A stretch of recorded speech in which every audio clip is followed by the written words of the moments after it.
कहना चाहूंगी, आओ झुककर सलाम करें उनको जिनके हिस्से में ये मुकाम आता है। खुश नसीब है वो जिनका खून देश के काम आता है। कारगिल विजय दिवस को हम तलवार दिवस और सफेद सागर दिवस के नाम से भी जानते हैं, लेकिन ये बहुत कम यूज होता है क्योंकि एयरफोर्स जो करती है उनके काम को हम इतना सराहना नहीं करते हैं। और सबसे जो कैजुअलिटी होती है वो कैजुअलिटी होती है इंडियन आर्मी फोर्स की। इंडियन आर्मी फोर्स की कैजुअलिटी इसलिए होती है क्योंकि वो थल सेना है, उनको मैदान पर लड़ना होता है। इसके वजह से 26 जुलाई 1999 के दिन कारगिल दिवस ये शौर्यपूर्ण, वीरतापूर्ण और एक महत्वपूर्ण दिन माना जाता है क्योंकि आज का दिन एक विजय दिवस के रूप में मनाया जाता है। सभी जगह पूरे भारतवर्ष में इसे विजय रूप में जाना जाता है। मैं जो ही आज इस मंच को शेयर करते हुए बहुत ही गर्वान्वित और महसूस कर रही हूँ क्योंकि कारगिल दिवस ये मेरे दिल के बहुत करीबी है। आज मैं बताना चाहूँगी कि कारगिल दिवस कैसे स्टार्ट हुआ। ये सन 1999 की बात है, जब हमारे प्रधानमंत्री अटल बिहारी वाजपेयी जी प्रधानमंत्री थे। प्रधानमंत्री होते हुए अटल बिहारी वाजपेयी ने भारत और पाकिस्तान के संबंधों को अच्छा करने की कोशिश की और इसकी पहली पहल उन्होंने की भारत और पाकिस्तान के बीच, जो दिल्ली और पाकिस्तान लाहौर के बीच में एक बस स्टार्ट की, जिससे कि दोनों देश के लोग यहाँ वहाँ आते जाते रहेंगे और एक हेल्दी रिलेशन हम बना पाएंगे। लेकिन इसके विपरीत पाकिस्तान की तरफ से कुछ और गतिविधियां होने लगी। 5 मई 1999 को एक सभी के बीच, दोनों देशों के बीच एक समझौता होता है। क्या समझौता होता है कि कारगिल की जो पहाड़ी है वो करीबन 18,000 फीट के ऊपर होती है और वहाँ पर ठंड इतनी होती है कि ठंड की वजह से वहाँ पर सैनिकों को सरवाइव करना बहुत ज़्यादा मुश्किल हो जाता है। इसलिए दोनों देशों के बीच में एक समझौता होता है कि ये पीरियड में हम दोनों सेना अपने अपने देश लेकर चले जाएंगे, ये वहाँ पर कोई नहीं खड़ा होगा और यही समझौता होता है वहाँ पर। लेकिन उस समय ये हो जाता है कि भारत तो अपनी सेना वापस लेकर आ जाता है, लेकिन पाकिस्तान अपनी सेना को वहीं रख देता है और वो वापस नहीं जाते। कुछ दिनों के पश्चात एक चरवाहा इंडियन आर्मी कमांडर के पास आता है और वो कहता है कि सर, हमने कुछ गतिविधियां देखी है जो कि इंडियन आर्मी फोर्स नहीं है, लेकिन उन्होंने ड्रेस तो सिविल पहना लेकिन उनके आर्मी के शूज है।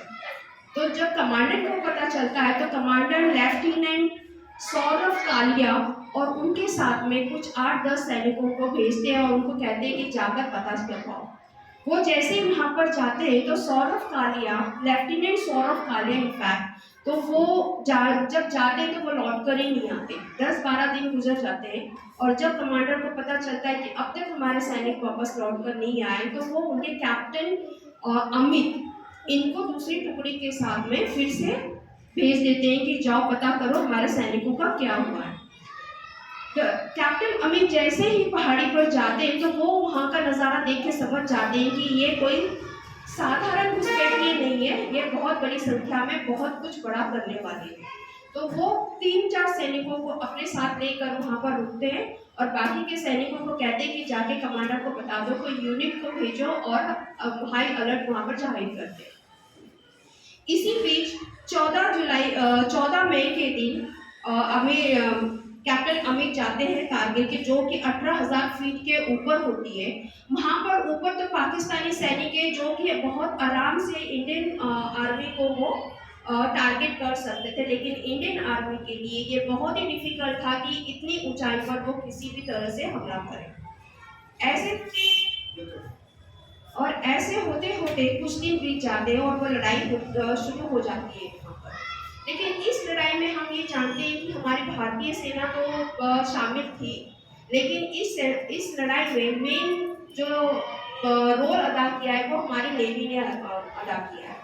इंडियन एयरफोर्स ने एयर स्ट्राइक की है और जो भी उनका अटैक था वो हवाई अटैक था। लेकिन जो इंडियन नेवी ने समुद्र में अपने 33 जहाज वहाँ पर उन्होंने डिप्लॉय कर दिए और वहाँ पर जो भी ट्रेड था वो कंप्लीटली बंद कर दिया, जिसके वजह से क्या हुआ, पाकिस्तान को रसद जाना, जो पाकिस्तानी सेना थी उनको राशन जाना बंद हो गया और जिसके वजह से रीज़न माना जाता है कि जो पाकिस्तानी सेना का जो मोराल टूटा है, जो उनकी हिम्मत टूटी है, वो भूख के वजह से भी टूटी है। इसी तरह से वहाँ पर लड़ाई होती रही और हमारे बहुत सारे सैनिक, बहुत सारे मतलब करीबन 600 से 800 सैनिक इस वक्त शहीद हुए हैं इस दिन में, और इसके करीबन 1500 से 18 सैनिक हमारे घायल हुए हैं। तो ये बहुत लंबी लड़ाई थी। ये लड़ाई ना केवल भारतीय सेनाओं के बीच लड़ी जा रही थी, लेकिन फर्स्ट टाइम इन हिस्ट्री ऐसा हुआ कि ये लड़ाई में मीडिया शामिल हुई। उस वक्त हम लोगों को जो भी इंफॉर्मेशन मिलती थी, हम लोगों को वो इंफॉर्मेशन मीडिया से मिलती थी, जबकि पहले ये कभी भी नहीं हुआ है। सारी जानकारी हम लोगों को वहाँ से मिलती रही है। ऐसे ही जो कारगिल की लड़ाई थी, वो जो वहाँ पर टेम्परेचर था, एक समय ऐसा होता है कि वहाँ पर टेम्परेचर -25 से -30 डिग्री हो जाता है, और इस लड़ाई में शहीद हुआ हर जवान जो था, उसकी एवरेज जो एज थी वो 23 से 24 एज थी। और इस में शहीद होने के बाद में जब उनको देखा गया तो इतनी छोटी सी उम्र में वो देश के लिए शहीद हुए, ये सबसे महत्वपूर्ण बात रही है। अब जैसे ये लड़ाई चलती रही, 20-25 दिन के बाद में सौरभ कालिया और उनके साथ जो सैनिक गए थे, उनकी लाशें मिली। जिनेवा समझौता, अगर हर किसी को याद होगा तो जिनेवा समझौता के हिसाब से जो भी सैनिक युद्ध में पकड़ा जाता है या जो भी मारा जाता है, उनकी लाश के साथ में कोई भी बर्बरता नहीं होगी, उनकी लाश को कोई भी नष्ट नहीं पहुंचाया जाएगा। लेकिन जब सौरभ कालिया और जो बाकी के सैनिकों की लाश मिली, उनके शरीर ऐसे मिला कि उनकी आंखें निकाल दी गई, उनके नाक काट दिए गए, उनके कान काट दिए गए, उनकी जीभ काट दी गई, हाथ और पैरों के नाखून काट दिए, फिंगर्स काट दिए गए, और ऐसी लाश उन्होंने उस वक्त फेंकी गई थी, जिसको देखकर जो हमारे सैनिक थे, डेफिनेटली वो बौखलाहट तो उनको होनी ही होनी थी, क्योंकि उनके साथी की लाशों का इतना बुरा हाल किया गया था। तो पाकिस्तान ने ये एक समझौता वो भी तोड़ दिया था। सबसे पहले तो उन्होंने समझौता तोड़ा कि उन्होंने अपने सैनिक वापस नहीं लेकर गए, और उसके बाद जिनेवा समझौता तोड़ा। लेकिन जैसे कि मैंने बताया कि नेवी के वजह से जो उन्होंने ऑपरेशन तलवार के नाम से इन्होंने अपना ऑपरेशन स्टार्ट किया था, जो उन्होंने सारे राशन अपने उन्होंने बंद कर दिए, उस राशन की वजह से जो मोराल टूटा है उनका, उसके वजह से पाकिस्तानी सैनिक कंप्लीटली पीछे हट गए। उनके पीछे हटने का दूसरा कारण ये था कि जो भारत में जो सैनिक शहीद हो रहे थे, तो भारतीय सरकार उनको शहीद का दर्जा दे रही थी, लेकिन पाकिस्तान के जो सैनिक भी शहीद हुए, उनको पाकिस्तानी गवर्नमेंट पहचानना भी नहीं चाहती थी। वो ये कहते थे कि ये सैनिक हमारे हैं ही नहीं, हम इन्हें जानते ही नहीं। तो कंप्लीटली ये दो रीजन की वजह से उनका जो मोराल है वो टूटा।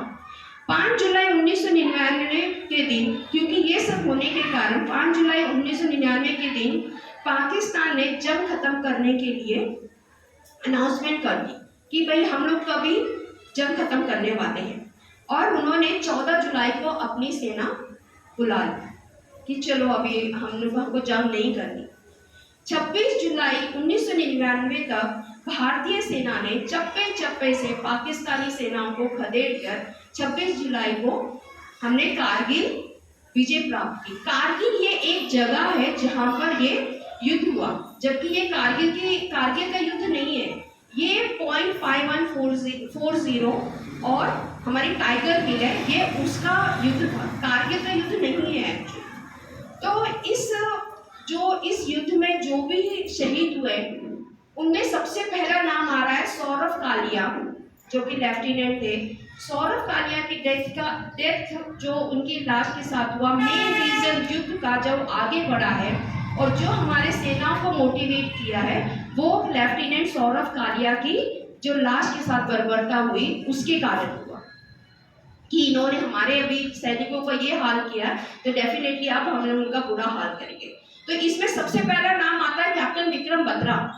सभी ने सुना होगा कि जब भी कारगिल का नाम आता है तो कैप्टन विक्रम बत्रा और कैप्टन मनोज पांडे जो थे, इन्होंने सबसे पहले 0.5140 इन्होंने अचीव किया, इन्होंने उस पॉइंट को जीता, और उसके आगे इन्होंने नारा लगाया, दिल मांगे मोर। इतने बड़ी संख्या में, इतनी बड़ी तादाद में युद्ध होने के बावजूद भी जो जज्बात इन लोगों के 23 से 24 साल के नौजवानों के बीच था, इसको तो डेफिनेटली हम लोगों ने सैल्यूट करना ही चाहिए। लेकिन जब टाइगर हिल, कैप्टन विक्रम बत्रा शहीद हुए टाइगर हिल पर, तो वहाँ पर वो जीतने के लिए जब कैप्टन विक्रम बत्रा को भेजा गया, तो कैप्टन विक्रम बत्रा ने एक बहुत ही फेमस नारा लगाया वहाँ पर, या तो तिरंगा लहरा कर आएंगे या फिर तिरंगे में लिपट कर आएंगे। और ये जज्बात आजकल हम लोग किसी में नहीं देखते। ये जज्बात बहुत जरूरी है हमारे देश के लिए। देशभक्ति, हम खुद की भक्ति करते हैं, लेकिन देशभक्ति हम लोग में किसी में नहीं है। आज हम लोग देखेंगे तो 23-24 साल के बच्चे यहाँ पर घूमते हुए मिलेंगे और कहीं नहीं मिलेंगे। तो कैप्टन विक्रम बत्रा और मनोज पांडे ने वो काम किया और वो देश के लिए शहीद भी हो गए। एक मौका ऐसे था कि कैप्टन संजय कुमार नाम के जो कैप्टन थे, उनको कहा गया कि आप हिल पर जाइए, लेकिन कैप्टन विक्रम बत्रा ने उन्हें रोक दिया। उन्होंने कहा नहीं साहब, आप तो बाल बच्चे वाले हो, मैं आगे जाऊंगा, आप पीछे रुकिए। तो उन्होंने वहाँ पर अपने जो कमांडर होने का, क्योंकि कैप्टन विक्रम बत्रा ये कमांडर थे, जो टुकड़ी को वो लेके जा रहे थे, उनके कमांडर थे। एक सकुशल जो लीडरशिप क्वालिटी होती है वो कैप्टन विक्रम बत्रा में थी। कुछ ऐसे भी सैनिक थे जिनका नाम मैं लेना चाहूँगी। वैसे तो हमारे 800 से 900 सैनिक जो शहीद हुए हैं उनका नाम लेना भी बहुत ज़रूरी है, लेकिन इतने सैनिकों को हम लोग इस वक्त सिर्फ हमारे दिल में, हमारे दिमाग में हम उनको सैल्यूट कर सकते हैं। लेकिन कुछ ऐसे सैनिक थे जिन्होंने अपनी वीरता का, अपने साहस का बहुत ही बड़ा परिचय दिया है। इसमें थे कैप्टन अनुज नायक, कैप्टन विजय थापर, हवलदार सुल्तान सिंह, सूबेदार संजय कुमार, नायक Digendra Kumar, major DP Singh, major Vivek Gupta. जैसे कि मैंने पहले ही बताया कि आज केवल विजय दिवस नहीं है, क्योंकि एयरफोर्स ने इसी ऑपरेशन को सफेद सागर के नाम से चलाया और नेवी ने इसी दिन को तलवार के नाम से चलाया। तो ये तीनों की जीत थी हमारी। तो इसके लिए मैं आप सबको सिर्फ हैप्पी कारगिल विजय दिवस नहीं कहूँगी, मैं आप सबको विश करना चाहूँगी हैप्पी कारगिल विजय दिवस, हैप्पी तलवार दिवस एंड हैप्पी सफेद सागर दिवस। जाते जाते मैं कुछ कहना चाहूँगी। जैसे मैंने इन लोगों की, क्योंकि मैं इस इंसिडेंट से पर्सनली अटैच हूँ, तो मैं बहुत ज़्यादा भावुक रहती हूँ इस समय में, क्योंकि मैंने अपने भाई का शहीदी दिवस 4 जुलाई को मनाया है अभी कुछ दिन पहले।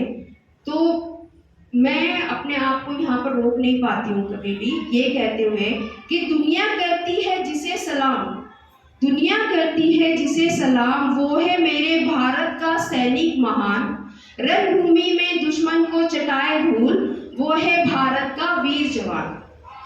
इसी के साथ में आज कारगिल दिवस के बारे में, कारगिल विजय दिवस की श्रद्धांजलि में मेरी तरफ से सभी वीर जवानों को शत शत नमन करते हुए इस स्पीच को मैं खत्म करती हूँ। जय हिंद, जय महाराष्ट्र।